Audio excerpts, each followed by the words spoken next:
Olá, pessoal. Nessa videoaula a gente vai falar de ligações parafusadas. Na última aula, eu falei sobre as noções das ligações.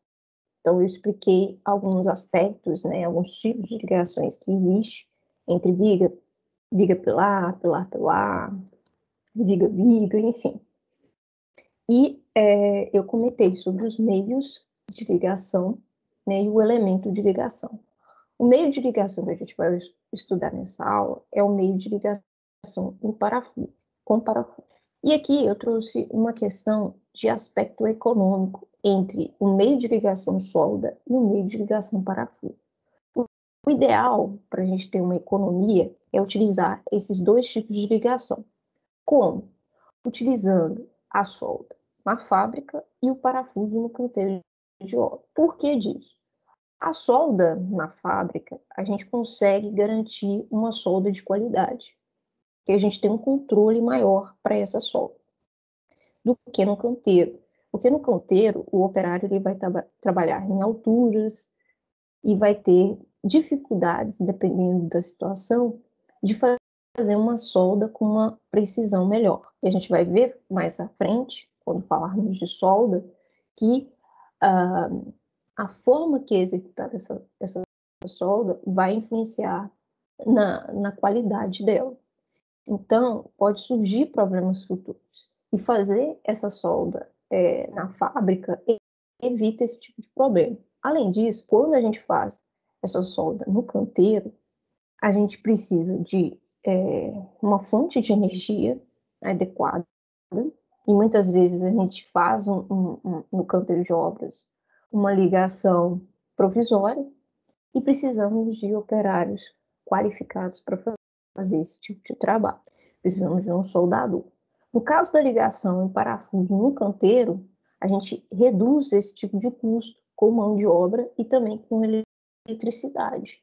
Por quê? Porque o operário ele não precisa ser especialista para fazer esse aperto no parafuso. Bom, então aqui eu trouxe justamente essas duas comparações. A gente tem aqui o soldador na fábrica e nós temos o operário em campo fazendo a montagem com parafuso. E aqui nós temos exatamente esse processo. Nós temos as chapas já perfuradas com as chapas também conectadas por solda. Então a peça já está pronta para ser levada para o canteiro. No livro do Perfel, ele define as ligações parafusadas como ligações por conectores. E ele fala o seguinte: esse tipo de ligação é um meio de união que trabalha através de furos feitos nas chapas. Então, para eu ter uma ligação por conectores, eu preciso perfurar essa chapa, tanto chapa quanto perfil. E nós temos alguns tipos de meios de conectores. Nós temos os rebites, os parafusos comuns e os parafusos de alta resistência. O rebite, ele é instalado a quente, em forma de duas cabeças. E depois que ele resfria, ele, ele se contrai e contrai junto com ele as chapas, apertando-as. Entretanto, esse meio de ligação é um meio de ligação que a gente não sabe, não tem um valor mínimo a respeito do aperto entre essas chapas, tá?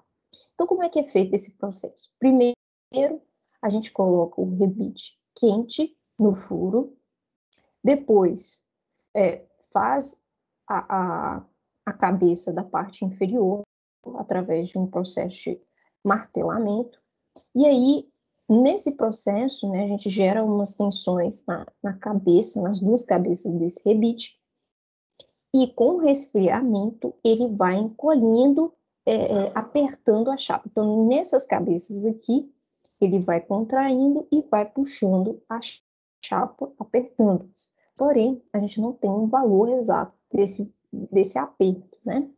E esse rebite, ele vai trabalhar o corte ao longo do seu push. Então, as chapas vão transmitir as tensões de tração, então vai ter uma tensão no push de apoio, que vai gerar um corte nesse rebite.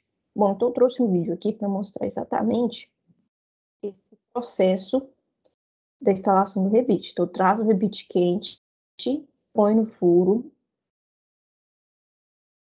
posiciona no furo, posiciona o martelo, esse aqui é o apoio, então ele vai apoiar aqui e vai martelar do outro lado para formar a segunda cabeça.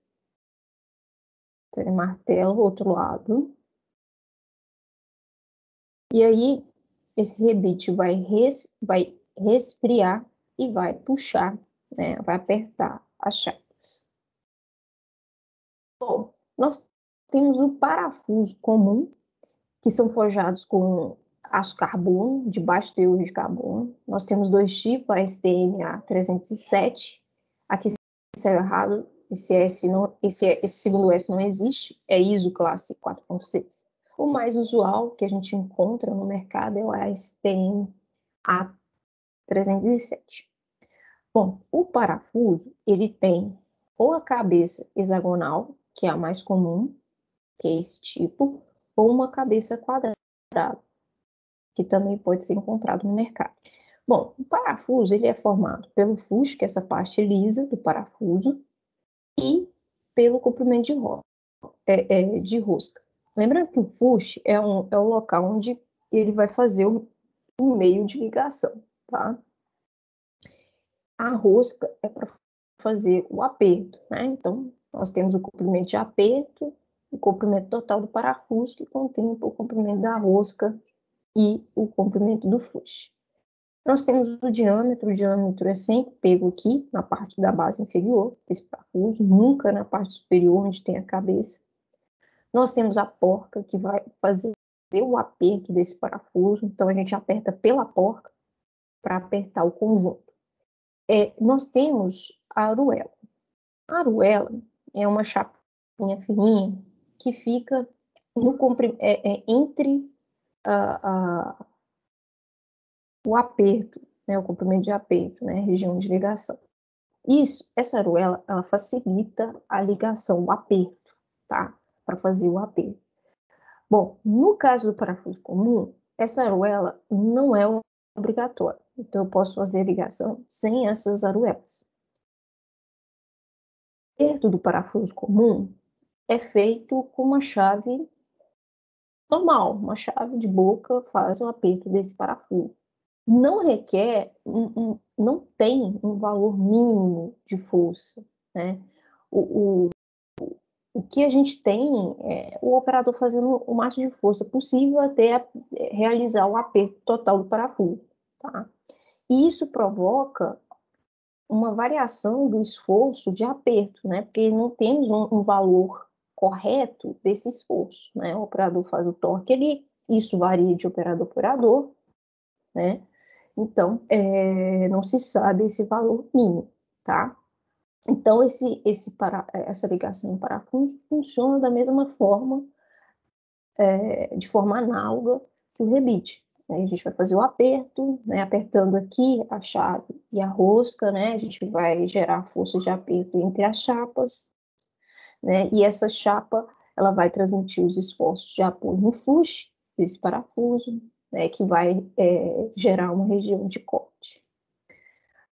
Bom, então, nesse tipo de ligação do parafuso comum, a gente utiliza uma ligação de apoio ou contato. Então, nós temos o parafuso, as chapas em que ele está ligando, está exercendo, está sendo aplicada força de tração, né? Nós temos 3 chapas, duas puxadas para um lado e uma puxada para o outro lado.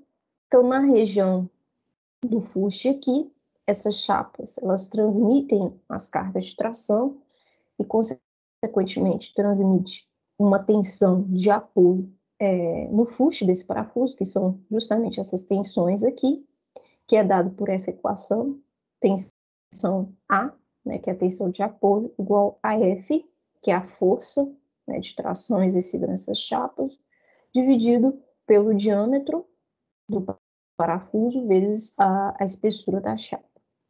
Bom, com essa tensão aqui no fuste do parafuso, a gente também tem uma região de corte, né? Porque uma tensão está vindo desse lado e uma outra está vindo do outro lado. Ou seja, está gerando uma força, uma tensão de corte na região do parafuso, na sua seção transversal. Então, essa tensão ela é dada por essa equação, força sobre a área da seção transversal do parafuso. Então, dessa forma é que funcionam os parafusos comuns. Lembrando que aqui, tá, nas ligações por conectores, a gente faz um furo com uma determinada folga, tá, entre as peças. Nós vamos ver isso mais adiante. No caso do parafuso de alta resistência, nós temos o uso de aços tratados termicamente. E aí a gente tem vários tipos de parafusos, né, normativas para esses parafusos, esses aços. No caso, o mais usual é o ASTM A325, de aço carbono temperado. É o mais usual que a gente mais costuma ver em obras. Nesse caso do parafuso de alta resistência, a gente precisa obrigatoriamente usar aruelas. Então, aqui a gente precisa da aruela. A gente vai precisar do parafuso, também cabeça hexagonal. Nós temos também a porca e agora a gente vai fazer o uso das aruelas, que é justamente esse elemento aqui, essa chapinha aqui furada, que vai ficar entre os meios de ligação, entre as chapas de ligação. Então, esse tipo de parafuso vai ter uma diferença entre o parafuso comum e também o rebite, que agora a gente vai saber qual é a força que está sendo aplicada para o aperto. Então, essa é a diferença principal desses parafusos. Bom, então aqui está a tabela com o tipo de parafuso comum e de alta resistência e as especificações, né, as normativas para ele. Então aqui nós temos a resistência ao escoamento desse aço do parafuso e nós temos a resistência última, que é a que a gente costuma utilizar nos nossos cálculos. E nós temos os diâmetros desses parafusos, tanto em milímetro quanto em polegada. Então aqui a gente tem diversos tipos desses diâmetros aí, ok? Então, o ASTM A37 para o comum vai ter uma resistência última de 415 MPa e nós temos vários tipos de dimensões. E o ASTM A325, nós temos dois tipos de aço que pode ser empregado. Nós temos um com resistência última de 825 e outra de 800. E aqui a variedade de diâmetro. Bom, como que funciona a ligação do parafuso de alta resistência? Ele funciona como uma ligação tipo atrito. Então, nós vamos ter um atrito entre as chapas, tá? A transmissão da força F, né, que é essa força de tração entre as chapas, se dá por atrito entre as chapas. Então, eu vou ter essa força passando uma chapa na outra, ela vai se atritar. Bom, e aí o parafuso, ele vai estar também, além, né, do esforço de cisalhamento no parafuso, ele vai também ser sujeito à tração na instalação.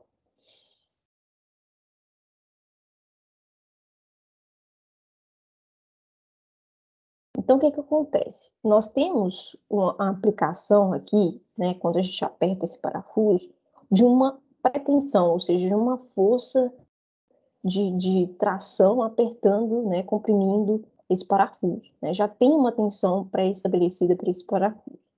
Então, esse parafuso ele já está submetido a essa força. Então, por isso que ele tem que ter uma resistência inicial, tem que ter uma resistência suficiente para resistir a essa força de aperto. Então, ele vai apertar e vai atritar essas duas chapas. Além disso, as chapas ainda entram em contato com o fuste do parafuso. Então, a gente vai continuar fazendo as verificações para esse parafuso em relação aos esforços de corte desse parafuso, porque a transmissão vai ocorrer da mesma forma, né? Esse parafuso vai apoiar essa chapa vai apoiar, né, no fuste do parafuso, vai transmitir essa carga e vai ter a carga de corte, ok?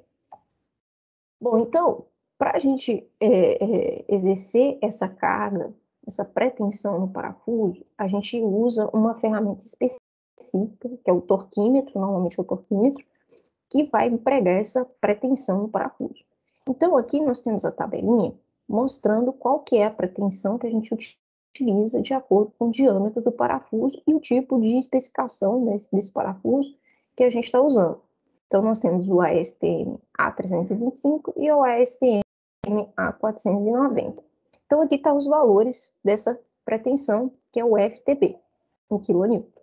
Então, esse torquímetro tem de vários tipos, tem o manual, tem o hidráulico, enfim, tem vários, que a gente aplica nesse parafuso e ele já estabelece, você já coloca ali, né, o valor que estabelecido e vai aplicando essa força, ele já determina isso para você manualmente, ok? Então, para esse tipo de parafuso, precisa de um equipamento específico, né, e precisa que o operário tenha o conhecimento para usar esse tipo de parafuso. Mas é mais simples do que utilizar uma solda. Bom, esses parafusos, eles são obrigatórios quando a gente tiver estruturas de andares múltiplos com mais de 40 metros de altura nas emendas de pilares. Então, nesse tipo de estrutura, onde a gente tiver emendas de pilares, que provavelmente teremos, a gente precisa utilizar esses parafusos de alta resistência. Vai dar uma ligação mais com uma resistência maior do que a do parafuso comum. Estruturas com mais de 40 metros de altura nas ligações de vigas e pilares e com quaisquer outras vigas quais dependem do sistema de contraventamento. Em estruturas com ponte rolante de capacidade nominal superior a 50 kN. As ligações, emendas de treliça de cobertura, ligações de treliça com pilares, emendas de pilares, emendas de contraventamento de pilares, ligações de vigas com pilares, de poste, incluindo reforços como mão francesas, mísulas e ligações de peças de poste de ponte rolantes.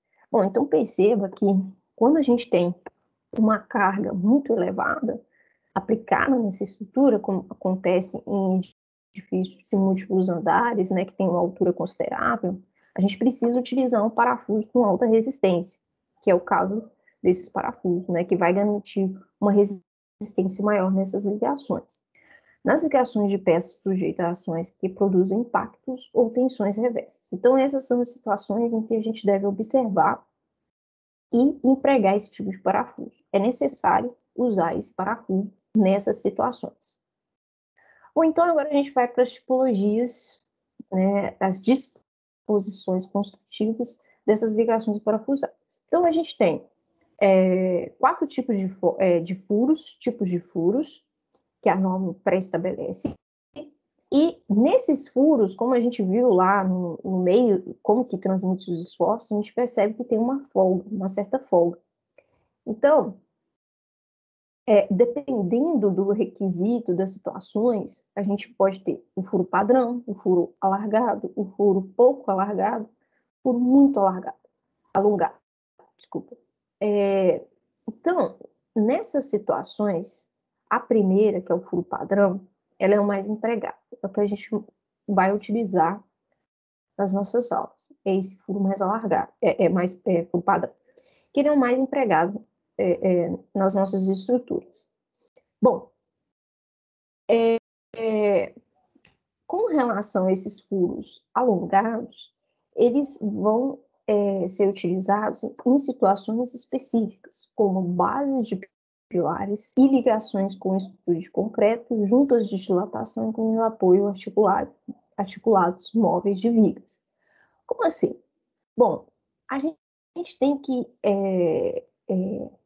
pensar que esse alongamento do furo, ele vai ser um detalhe construtivo, que dependendo da situação, dependendo da forma em que é conectado, e dependendo também do pilar em que está sendo ligado, que é o caso do concreto. Porque temos dois materiais diferentes, com dilatações diferentes, e se eu não deixar essa folga, pode danificar o meu material, porque um contrai de forma diferente. Então, esse alongamento aqui do furo é justamente para isso. Esse tipo aqui, esse furo muito alongado, se você vê em vigas de aço, vocês vão ver muito isso em vigas de aço conectados em pilares de concreto. E aí a gente faz esse alongamento justamente por causa dessa dilatação diferenciada entre esses dois materiais. Então, tem um espaço ali para esse material se deslocar com essa variação. Então, é em situações bem específicas mesmo que a gente utiliza esse tipo de furo alongado. Bom, como a gente vai utilizar o furo padrão, então o diâmetro do furo é o diâmetro do parafuso mais 1,5 milímetros. A gente tem dois tipos de formas de fazer o furo em chapas. Um é através de broca e o outro é através da punção. A broca, ela é mais precisa, porque aí eu consigo fazer esse alargamento aqui de 1,5 milímetros. Porém, o que a gente costuma utilizar, né, nas fábricas para fazer esses furos é a punção. A punção vai ser essa forma de fazer o furo. A gente vai usar uma chapa, vai usar um cilindro, né, uma peça cilíndrica que vai fazer punção na matriz, né? Então a gente tem a chapa, a matriz, onde tem a seção, né, do furo, onde vai passar esse cilindro com o pedaço cortado. Então, pressiona, ele vai cortar, né, com o diâmetro desse cilindro. O que acontece? Essa punção, ela tem um diâmetro já pré-estabelecido, que é 2 milímetros. Então, isso já é fixo, não tem menor, já é fixo, tá? Então, a gente não consegue essa precisão, né, do que teria na broca. Então, o furo, nesse caso, que a gente vai utilizar agora em diante, é um furo em que eu tenho o diâmetro do parafuso, mais a folga estabelecida por norma, 1,5 milímetros, mais o diâmetro da punção, tá? Isso também é uma forma de é um modo também de simplificar esses furos feitos por punção, tá? Porque é um furo mais favorável. Porque como a gente não tem uma precisão, né, desse tamanho desse furo aqui, né, a gente precisa estabelecer esse valor, tá? Então, por isso que a gente acrescenta esses 2 milímetros. Né? Eu disse que era o diâmetro da punção aqui, não. É porque justamente esse elemento, ele não dá uma precisão do furo, dessa folga de 1,5. Então, a gente acrescenta, faz esse acréscimo aqui para ser uma forma mais desfavorável. Bom, e com relação às distâncias dos furos, nós temos 3 tipos de distâncias que a gente precisa verificar. A primeira delas é a distância entre centro a centro de furo, que é dado por EFE, que deve ser maior que 3 vezes o diâmetro do parafuso. A distância entre o centro do parafuso ao perfil, né, a chapa do perfil, né, a chapa, enfim, ela tem que ser maior que 1,35 do diâmetro do parafuso, de dB. No caso da distância, tá, do furo mais próximo da borda, tem que ser maior que 1,25 dB, tá? Então, eu tenho, por exemplo, se eu tiver mais um furo aqui para dentro aqui, eu teria que verificar esse daqui está mais perto da borda, sempre mais perto da borda, tá? Então, aqui também tem essa disposição, ó, tá vendo? Eu peguei esse daqui em vez desse, porque esse está mais próximo da borda, tá? Então, eu pego esse e faço a verificação. Esse EFB, ele tem que ser maior que 1,25 dB. Por que disso? Porque eu tenho que garantir uma forma de eu aplicar o instrumento para fazer o aperto. Se eu não observar essas distâncias, eu não consigo fazer o aperto correto. Outra coisa que deve ser observada é com relação à entrada de água e também com relação a esse valor de espaçamento máximo. Então, o espaçamento entre a distância entre os furos tem que ter um limite máximo, tá? E a gente tem que respeitar esse limite máximo. Que, dependendo do elemento, né, e dependendo da situação, se for, né, muito distante, pode haver um problema, um risco ali, né, de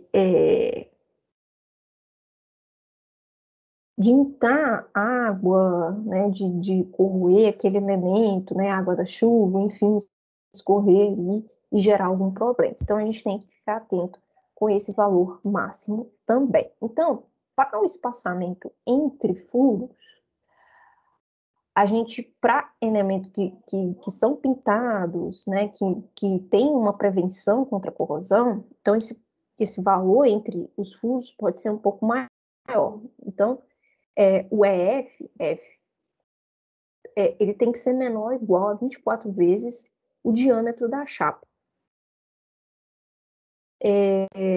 Ou menor que 300 milímetros. Da mesma forma para a borda. Então, se tiver esse tratamento, menor, né? Na segunda hipótese, é quando eu tiver um elemento que não tem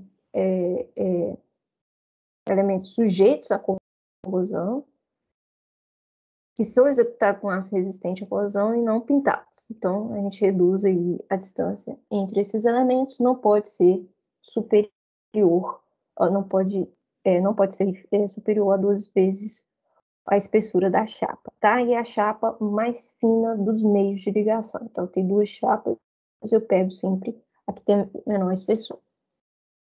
Bom, nós vamos estudar esses 3 tipos de situações de ligações.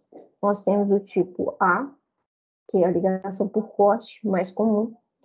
A ligação B, que é a ligação por tração, que é essa primeira que a gente vai ver.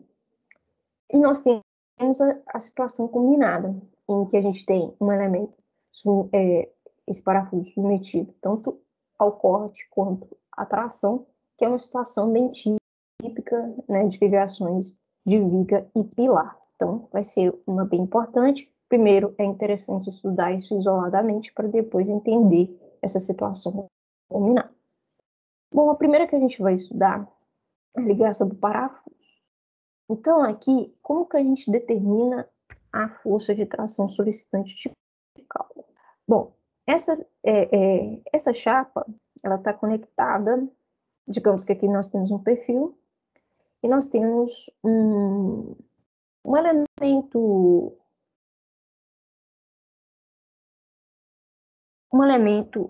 aqui abaixo, né,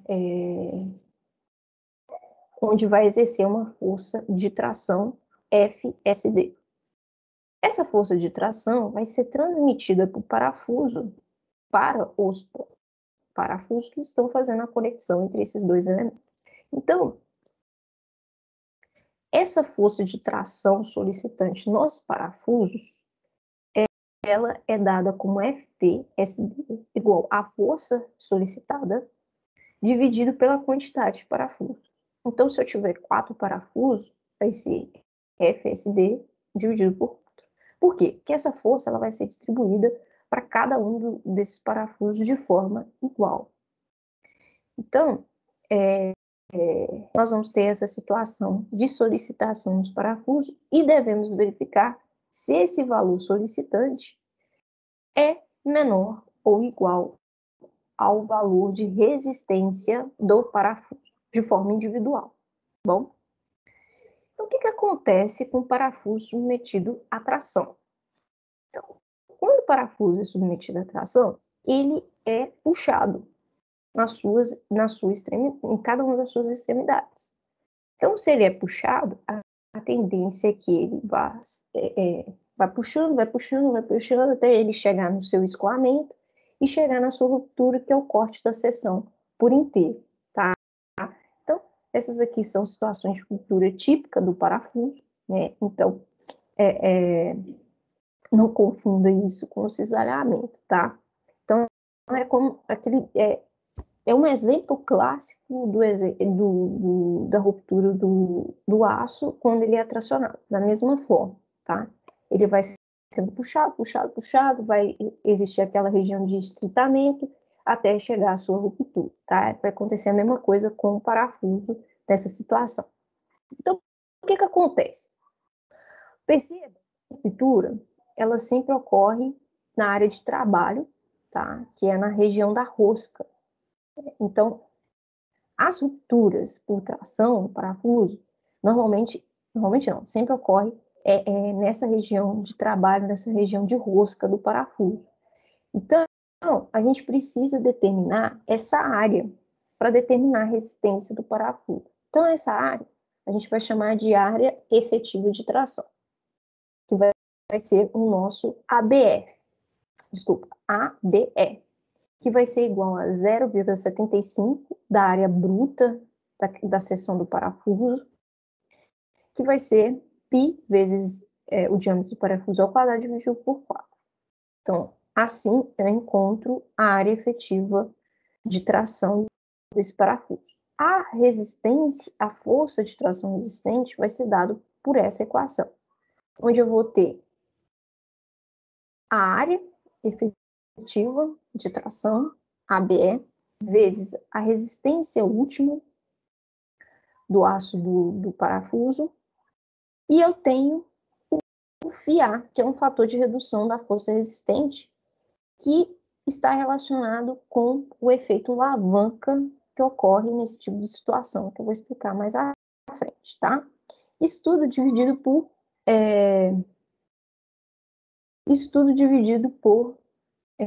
gama A2, que é o coeficiente de ponderação do aço para a ruptura, e esse valor é igual a 1,35, ok? Vocês devem ter visto muito esse gama quando vocês viram elementos tracionados, né? Então, a gente vai utilizar muito esse valor nessas ligações. Bom, então, o que ocorre no efeito alavanca? Bom, quando a gente tem a aplicação da força, né, no elemento de ligação, ele vai transmitir essa força de tração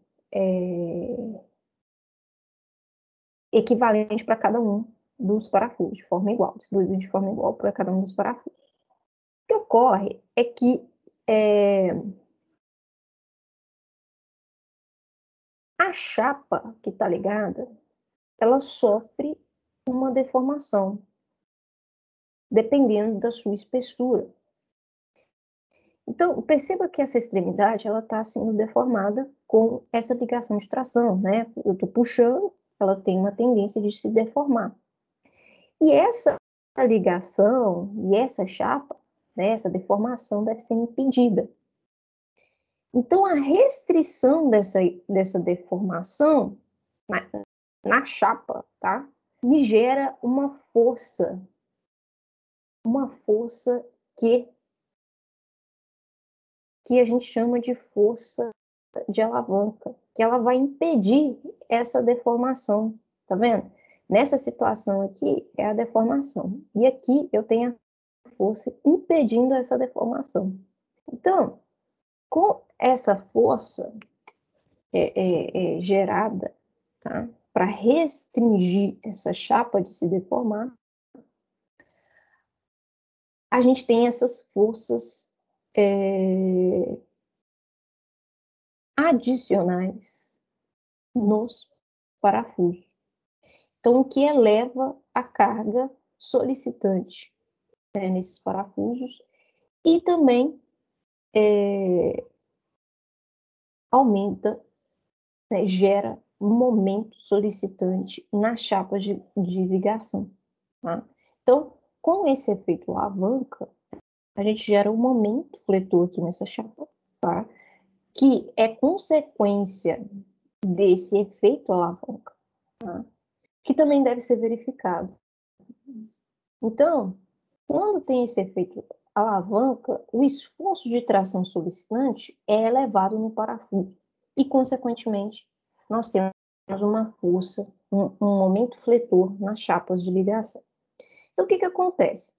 Se eu tenho chapas muito finas, eu tenho um efeito predominante desse efeito predominante, não, eu tenho um efeito considerável da alavanca. Essa chapa é muito fininha, então, para ela se deformar, vai ser muito mais fácil. Quando eu tenho uma chapa bem espessa, tá? Bem espessa nessa ligação, esse efeito alavanca a gente despreza, porque ele é muito, muito pequeno. Então, a gente pode dizer que não existe força de efeito alavanca. No caso de chapas, mais ou menos, né, entre essas duas situações, a gente tem um efeito alavanca moderado, mas ainda há o valor dessa força atuando nesse elemento.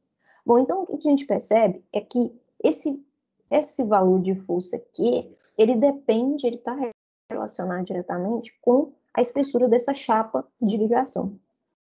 Então,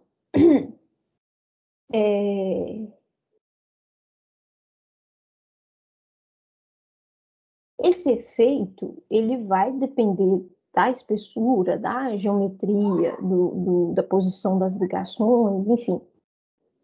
Mas vai depender de outros fatores, o que vai gerar um cálculo bem complexo para determinar esse valor. Então, o que a gente faz? A gente utiliza um método mais simplificado para determinar esse efeito, tá? Então, a gente não vai definir o valor de quê? A gente vai determinar outros fatores para simplificar esse processo. Então, como assim? O efeito alavanca, para parafusos, a gente vai considerar que o fator φA é igual a 0,7. É igual a 0,67. O que ocorre? Quando ocorre o efeito alavanca, há um acréscimo na força solicitante em cada parafuso. E a gente considera, para simplificar, um aumento de 50% dessa força de tração no parafuso solicitante. Porém, em vez de eu acrescer a minha força solicitante, eu reduzo a minha força resistente, que é esse uso do φA. Então, eu reduzo 50% da força resistente com mais um fatorzinho aqui para não deixar muito em cima da risca. Por isso que a gente usa 0,67. Bom, a chapa de ligação, ela está sofrendo um momento fletor por causa desse efeito. Então, o que acontece? A gente tem que verificar nessa chapa se o momento solicitante é menor ou igual que o momento resistente. Sendo a força solicitante o valor da força do parafuso, tá? A força individual no parafuso, vezes um valor de B, que é essa distância do furo até essa chapa onde ocorre a força de tração, tá? Então, essa distância, F, essa força F, vezes essa distância, né, do centro do parafuso até a chapa, essa chapa onde está sendo aplicada a força. Bom, então eu tenho um momento solicitante. E qual que seria o meu momento resistente? Que isso é errado. Meu momento resistente. Meu momento resistente, ele é o momento de plastificação, né? Então, a minha chapa, ela vai sofrer plastificação, eu não preciso fazer aquelas outras verificações, ela vai sofrer plastificação, que é igual o módulo resistente desse aço, vezes o FY, tá? Dividido pelo gama A1, né, desse aço. Então, o que seria esse módulo resistente do meu elemento? Bom, nós vamos considerar esse corte aqui. Eu tenho essa ligação, vamos considerar esse corte AA, tá? Então, eu estou vendo a chapa de cima aqui, ó, tá? Então, eu tenho a disposição dos meus furos, tá? Então, eu tenho a distância do centro do furo até essa chapa onde está sendo tracionado. Eu tenho o valor de E1, E2, E3, E1 é da borda até o centro do furo, E2 é do centro do furo ao outro centro do furo, né, e assim por diante. Bom, a distribuição das tensões, ela ocorre com um ângulo a 45 graus. Então, eu tenho um furo aqui e eu tenho essa distribuição a 45 graus, com a base dessa distribuição, né, com essa distância aqui, sendo igual a P. Então, vai ser esse valor de P vezes a espessura dessa chapa ao quadrado, vezes o Fy da chapa do aço, dividido por 4 vezes γ1. O P vai depender dessas considerações de disposições aqui. Então, vai depender do valor de E1, E2, A, B, porque é através da geometria que a gente vai determinar essa distância P. Então, vamos lá. P, para parafusos de extremidades, então, essa região que está achurada aqui, ó, ela vai depender do valor de E2 e do valor de E1, onde eu tenho que fazer essa relação, pegar o menor valor dentre essas relações. Então, eu tenho a primeira parcela, que tem que ser o menor valor dessas duas equações. Eu vou pegar o E2 e comparar com essa equação. B, que é essa distância aqui, na horizontal, mais 0,5 o diâmetro do parafuso. Mais a segunda parcela, onde eu tenho que pegar o menor valor, é 1 dividido por 2, ou B mais 0,5 BD. Para parafusos internos, então eu já estou analisando essa situação aqui, ó. Eu preciso pegar o menor valor dessa relação, é 1 dividido por 2, vezes 2, ok? E aí eu determino esse valor. Para isso mais simples, vamos calcular esse exemplo. Então, será verificada a ligação a seguir, na qual um pendural em T descarrega uma força na face inferior de um perfil soldado, que é esse perfil aqui, que é uma viga. Foram utilizados parafuso ISO classe 8.8. Percebam que esse tipo de parafuso é um parafuso de alta resistência. As chapas e o perfil soldado possuem aço USE Civil 350. Então, nós temos essa situação. Perceba que tem também uma ligação soldado, depois eu vou explicar isso. A gente vai verificar apenas a ligação em parafuso e somente a tração, tá bom? É claro que teria que fazer outras verificações no elemento de ligação, tá? No caso da chapa, a gente só vai fazer a verificação do momento fletor devido ao efeito alavanca, tá? A gente só vai contemplar o que a gente viu até aqui. A primeira coisa que a gente precisa definir é o material que a gente vai utilizar. Então, o material que a gente está utilizando é o parafuso ISO classe 8.8, que tem a resistência ao escoamento desse aço, igual a 64 kN por centímetro quadrado, e resistência última de 80 kN por centímetro quadrado. Esses valores estão naquela equação que eu apresentei anteriormente para vocês, dos parafusos. Nós temos a chapa do T, né, que é o pendural, que está conectado à viga de perfil soldado. Utiliza um aço USE Civil com resistência ao escoamento de 35 kN por centímetro quadrado e resistência última de 50 kN por centímetro quadrado. Então, a primeira coisa que a gente vai verificar é com relação às disposições. Isso tem que ser verificado quando a gente faz esses cálculos, tá? Então, o diâmetro do furo vai ser o diâmetro do parafuso, que esse diâmetro do parafuso aqui é dB, tá aqui, ó, escrito aqui, é 16 milímetros, tá? Então, 16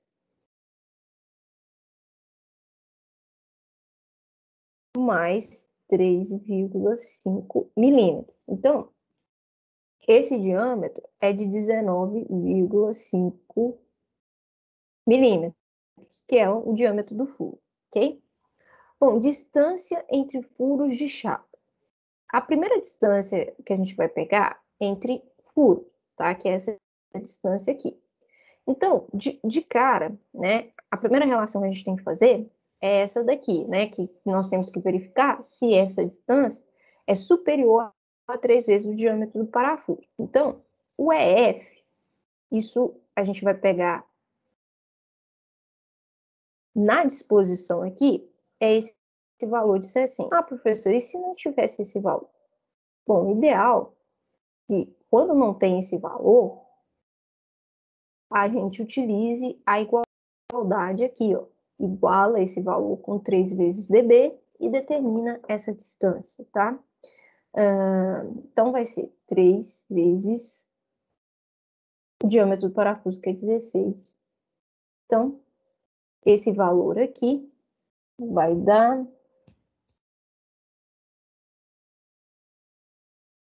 48 milímetros. Então, ok, aqui atende, né? A distância F é igual a 60, que é superior a 48 milímetros. Só que a gente precisa fazer essa verificação aqui também. Verificar com relação à disposição máxima, a distância máxima, se está de acordo. Então, vou pegar, considerando o caso em que está protegido, tá? Então, eu tenho 24 vezes o diâmetro do parafuso, 24 vezes 16, que é igual a 384 milímetros. Então, a gente tem que verificar se esse EFF ele é menor do que esses dois valores, 384 e 300 milímetros. É menor que 60 milímetros. Então, atende também.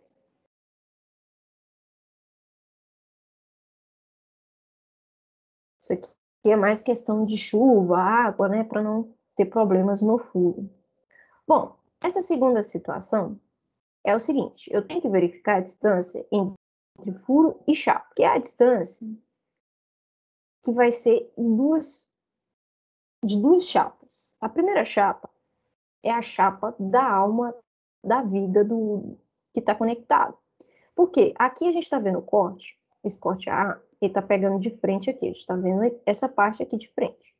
Perceba que essa parte aqui de trás, né, do corte A, nós temos o parafuso próximo à alma do perfil, né, que é esse elemento aqui, ó, a alma do perfil. Então, o perfil, né, que é uma viga, né, eu tenho a mesa dele aqui, né, que esse elemento T está conectado, e eu tenho a alma passando bem no meio aqui. Eu coloquei essa linha tracejada para vocês terem essa percepção. Então, eu tenho que verificar essa distância aqui, ó,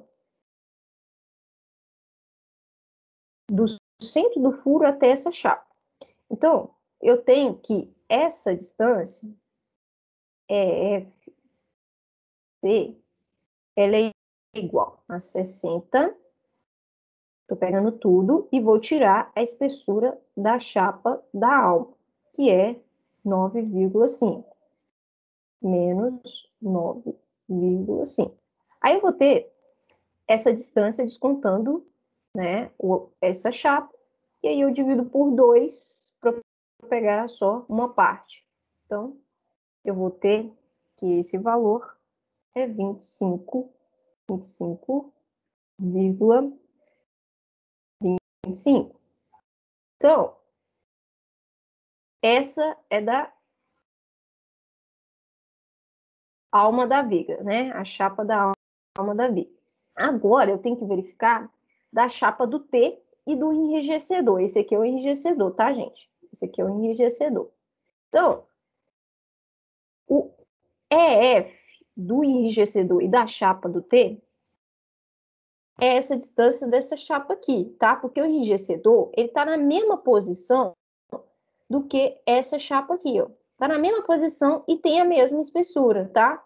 Tá vendo? Que aqui a chapa, ela tem 9,5. Essa chapa aqui também tem 9,5, elas estão na mesma posição. Então, é uma verificação, é o mesmo valor de EFC. Então, esse valor de EFC é essa distância aqui, ó, daqui até o centro do furo, essa distância aqui, ó. Tá? Eu vou chamar essa distância aqui de EF1, FC1, tá? Para ficar mais fácil. e essa aqui de 2, tá? Que vai ser da chapa do T e do enrijecedor. Então, essa distância B aqui, ó, que é 30 milímetros. Ok, perfeito. Então, eu tenho que verificar se esses dois valores é maior que 1,35 do diâmetro do parafuso. Se eu fizer essa conta, nós vamos ter que o valor é 21,6 milímetros. Então, atende os dois valores, tá? São superiores. Então, atende, tá bom? Só para lembrar vocês, o perfil é esse daqui, tá? O perfil da viga. 30 por 150 por 19 por 9,5. Esse 9,5 é a espessura da alma. Bom, a próxima distância que a gente tem que verificar é o furo até a borda. Então, é o furo mais próximo até a borda da chapa, ok? Então, eu tenho que fazer essa verificação tanto nesse sentido, quanto no outro sentido também. Só que percebam que essa distância aqui é de 35, e essa distância aqui, essa distância é 35. Essa distância aqui, ó, na horizontal, também é 35. Então, são iguais, tá? Então, FB é igual a 35. Lembrar, tá, que se for diferente, a vertical e a horizontal, dessa disposição, você tem que verificar duas vezes. Verificar na horizontal e depois na vertical.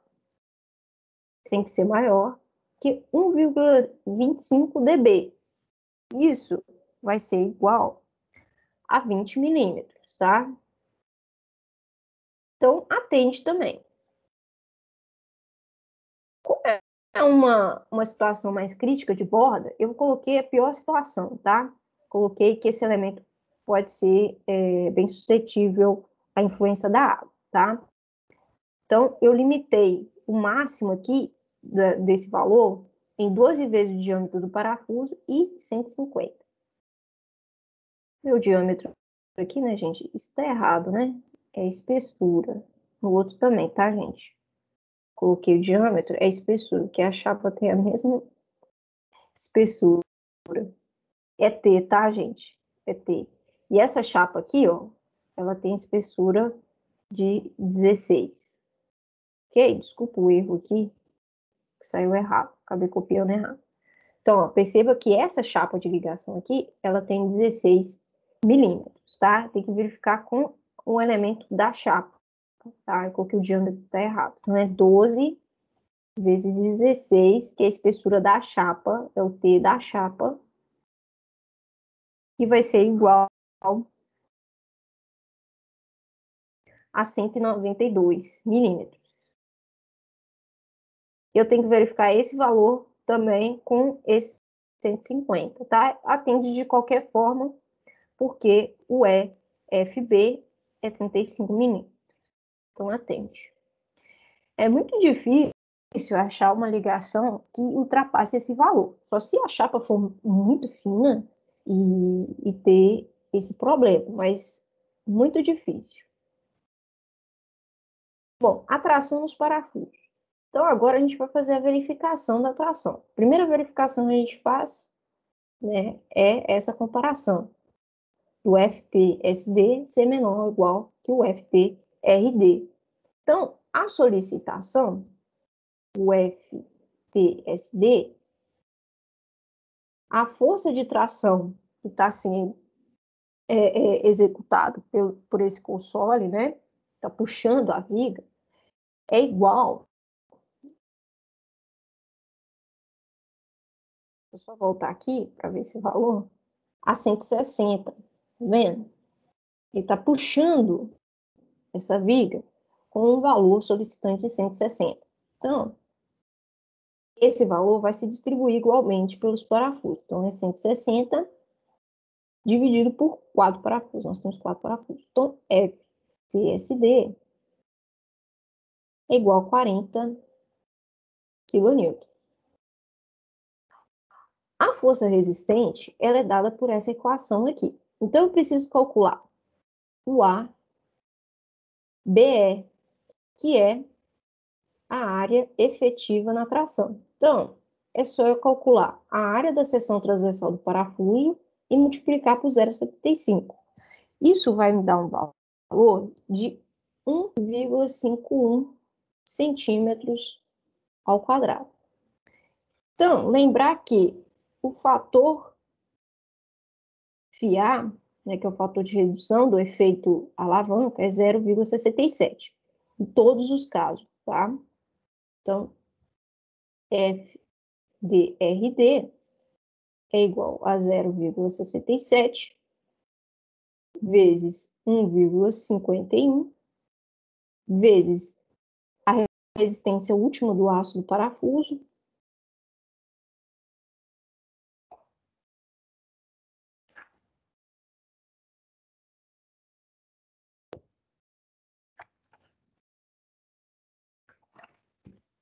que é igual a 80, dividido por 1,35 FTRD é igual a 60 kN. Então, atende, porque 60 é maior que 40, tá? Então, atende, ele resiste à solicitação. Próximo é calcular a flexão na chapa de 16 milímetros, que é essa chapa aqui, ó. Essa chapa é a chapa 16 milímetros, tá? Que é a chapa que vai sofrer com o efeito alavanca. Então, a gente vai calcular essa flexão. Primeira coisa que a gente tem que verificar é se A é maior que B. O valor de A é essa distância aqui, que é 35, que é maior que 30, que é o valor de B. Então, ok, atende. Primeira coisa, o momento solicitante... Aqui, de novo, saiu errado. O momento solicitante tem que ser menor ou igual ao momento resistente, tá? Então, MSD é igual à força de tração solicitante no parafuso vezes o B. Então, vou pegar os 40, que a gente calculou anteriormente, e multiplicar por B, que é 30. Nesse caso, eu vou passar o 30 milímetros para centímetros. Então, vai ser 3. Então, vai resultar em 120 kN vezes centímetro. Bom, agora a gente tem que calcular o MRD, que eu falei que vai dar na plastificação, que a gente vai calcular com essa equação aqui, ó. Próxima região dos furos. Então, eu tenho P vezes T ao quadrado vezes FY dividido por 4, gama 1. Bom, eu tenho que determinar P, porque T é a espessura da chapa que a gente está analisando, que é a chapa de 16 milímetros. Então, T é 16 milímetros. Nós vamos calcular P com essas condições. Primeira condição, eu tenho que pegar sempre o menor valor, tá? Lembrando. Eu tenho que pegar o valor de E2. O valor de E2 é 35 milímetros, que é esse valor aqui.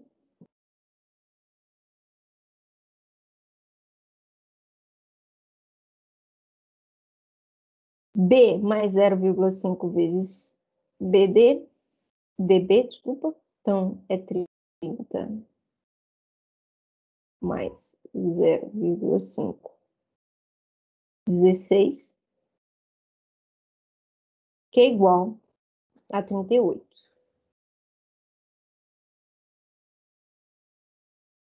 Bom, eu tenho que pegar sempre o menor, tá? Então, de cara, eu vou pegar o 35 aqui. Nesse próximo caso, nessa próxima parcela, eu pego E1 dividido por 2. E1 é 60. Então, é 60 dividido por 2, que é igual a 30. E essa equação que deu 38, né? A gente já sabe que deu 38. Então, o que que acontece? O que que sobra para a gente? Eu vou pegar dessas duas equações o menor valor. Nesse caso, é 35. E aqui eu também vou pegar o menor, então é 30. Então, a minha equação ela vai ficar 35 mais 30, que é igual a 65 milímetros. Então, esse é o valor de P, onde se distribui, o comprimento que se distribui a tensão na chapa aqui, perto do parafuso, tá? Esse valor de P aqui, assim, nessa região aqui toda, aqui, tá? Que vai até aqui, até a metade, né? Aqui até aqui. Toda essa região aqui, onde ocorre essa tensão, tá? Que se distribui assim, dessa forma. Bom, eu preciso calcular o P interno. Tá vendo que eu utilizei o P da região do parafuso, do furo da extremidade. Por que eu não faço interno? Porque não tem furo interno, parafuso interno. Tá? Aqui só tem parafuso externo, né? Todos esses dois furos aqui estão próximos da borda. Então, com essa configuração, com o valor de P, eu consigo calcular o NRD, que vai ser o valor de P, que é 65. Vou passar para centímetro, tá? 6,5 vezes o valor de T, que é a espessura da chapa que a gente está calculando, 16, 1,6 ao quadrado, vezes o FY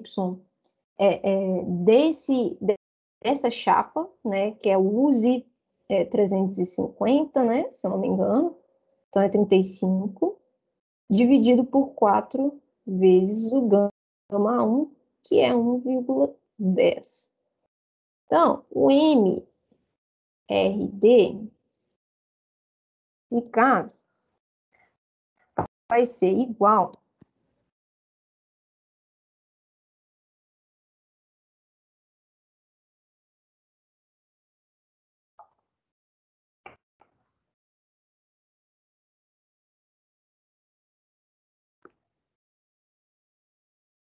a 135,4 kN vezes centímetro. Então, como o MSD deu 120, logo MSD é menor que MRD, logo a chapa também atende. Ela vai resistir à solicitação. Bom, então é isso, pessoal. A próxima aula de ligação, nós vamos falar da outra solicitação que sofre parafuso, que é o cisalhamento. E depois a gente vai ver todo um exercício completo, atuando corte e tração do parafuso, tá bom? E vamos fazer também um exercício fazendo de tudo, solda, parafuso e verificação do elemento de ligação, ok? Essa questão, por exemplo, exigiria vocês conhecerem as questões da solda, das outras verificações que devem ser feitas nessa chapa de 16, tá? Mas aí depois a gente faz essas outras verificações, tá bom? Então, até a próxima aula.